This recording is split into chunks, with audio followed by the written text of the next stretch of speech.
CPM ഈ ഘട്ടത്തിൽ ഇങ്ങനെ ഒരു പരാതി വന്നപ്പോൾ എടുത്ത നടപടി എന്താണ്? അവർ എടുത്തത് തീവ്രത അളക്കുന്ന മെഷീനുമായിട്ട് ആളുകളെ പാർട്ടിക്കാരുടെ വീട്ടിൽ പറഞ്ഞുവിട്ട് അവരെ ഭീഷണിപ്പെടുത്തിക്കൊണ്ട് ആ പരാതി ഇല്ലാതാക്കാനാണ് ശ്രമിച്ചത്. പക്ഷെ ഞങ്ങളത് ചെയ്തിട്ടില്ല എന്ന് പറഞ്ഞാൽ ഞങ്ങൾ ധാർമ്മികമായും ഞങ്ങൾ സ്ത്രീപക്ഷ നിലപാടുകളും ഉയർത്തിപ്പിടിച്ചുകൊണ്ട് എന്താണോ ഒരു നിലപാട് ഇത്രയും ഉണ്ടായ ഘട്ടത്തിൽ എടുക്കേണ്ടത് അത് എടുത്തു കഴിഞ്ഞു എന്നുള്ള കാര്യം വളരെ വ്യക്തമാണ്. അല്ല, ഇതിനകത്ത് ആദ്യഘട്ടത്തിൽ ഒരു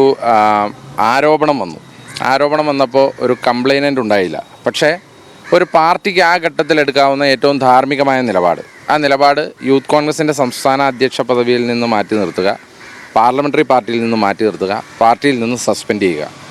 ഈ 3 നടപടികൾ അന്ന് കേരള പ്രദേശ് കോൺഗ്രസ് കമ്മിറ്റി AICCയുടെ അംഗീകാരത്തോടു കൂടി എടുത്തതാണ്. അതിനുശേഷം ഞങ്ങളുടെ രാഷ്ട്രീയം പറഞ്ഞു തന്നെയാണ് മുന്നോട്ട് പോകുന്നത്. പക്ഷേ ഇവിടെ ഞങ്ങളുടെ ഒരു MLAക്കെതിരെ ഒരു കംപ്ലൈനൻ്റ് ഇല്ലാത്ത ആരോപണം വന്ന ഘട്ടത്തിൽ പോലും ഞങ്ങൾ ഈ നടപടി എടുത്തു എന്നുണ്ടെങ്കിൽ CPMന് വളരെ പ്രഖ്യാപിതമായ കംപ്ലൈൻ്റ് ഉണ്ടായിട്ട് മാധ്യമങ്ങളുടെ മുമ്പിൽ വന്ന് കംപ്ലൈൻറ്റ് പറഞ്ഞ ഒരു MLAക്കെതിരെ എന്ത് നടപടിയാണ് എടുത്തത്? പാർലമെൻ്ററി പാർട്ടിയിൽ നിന്ന് മാറ്റി നിർത്തിയോ? CPMൻ്റെ ഏതെങ്കിലും അംഗത്വത്തിൽ നിന്ന് സസ്പെൻഡ് ചെയ്തോ?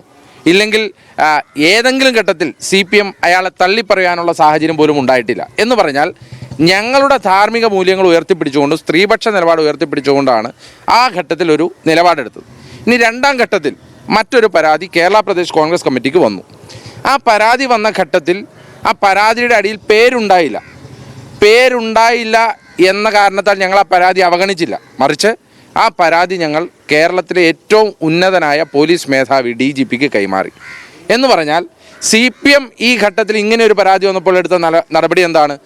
അവർ എടുത്തത് തീവ്രത അളക്കുന്ന മെഷീനുമായിട്ട് ആളുകളെ പാർട്ടിക്കാരുടെ വീട്ടിൽ പറഞ്ഞുവിട്ട് അവരെ ഭീഷണിപ്പെടുത്തിക്കൊണ്ട് ആ പരാതി ഇല്ലാതാക്കാനാണ് ശ്രമിച്ചത്. പക്ഷെ ഞങ്ങളത് ചെയ്തിട്ടില്ല. എന്ന് പറഞ്ഞാൽ ഞങ്ങൾ ധാർമ്മികമായും ഞങ്ങൾ സ്ത്രീപക്ഷ നിലപാടുകളും ഉയർത്തിപ്പിടിച്ചുകൊണ്ട് എന്താണോ ഒരു നിലപാട് ഇത്രയും ഉണ്ടായ ഘട്ടത്തിൽ എടുക്കേണ്ടത് അത് എടുത്തു കഴിഞ്ഞു എന്നുള്ള കാര്യം വളരെ വ്യക്തമാണ്.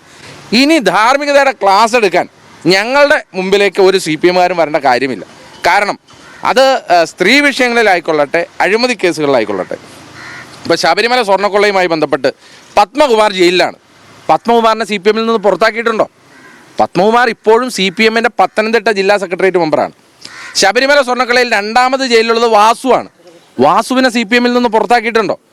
CPMൻ്റെ അംഗമാണ്, അല്ലെങ്കിൽ ഭാരവാഹിയാണ് വാസു ഇപ്പോഴും. എന്ന് പറഞ്ഞാൽ ഇടതുപക്ഷം എടുക്കുന്ന നിലപാടുകൾ എപ്പോഴും അവർ വേട്ടക്കാർക്കൊപ്പം നിൽക്കുമ്പോൾ ഞങ്ങൾ ഒരാരോപണം വന്ന ഘട്ടത്തിൽ, ഒരു കംപ്ലൈനൻ്റ് ഇല്ലാത്ത ഘട്ടത്തിൽ, ഒരു പരാതിയിൽ അടിയിൽ ഒരു പേരില്ല എന്നതുപോലും ഓർക്കാതെ ഞങ്ങൾ കൃത്യമായി ഒരു രാഷ്ട്രീയ പ്രസ്ഥാനം ധാർമ്മികമായി എന്തൊക്കെ നടപടി എടുക്കാമോ ആ നടപടിയൊക്കെ എടുത്തു. അപ്പോൾ ഇനി ബാക്കി നിയമപരമായ വഴികളിലാണത് പോകുന്നത്. നിയമത്തിൻ്റെ വഴിക്ക് പോകട്ടെ എന്ന് KPCC പ്രസിഡന്റ് ഉത്തരവും പറഞ്ഞിട്ടുണ്ട്. അതുകൊണ്ട് നിയമപരമായ വഴിയിൽ കൂടുതൽ നടപടിക്രമങ്ങൾ ഉണ്ടാകുമ്പോൾ ഇതിൻ്റെ അടുത്ത ഘട്ടത്തിലേക്കും പാർട്ടി കടക്കും.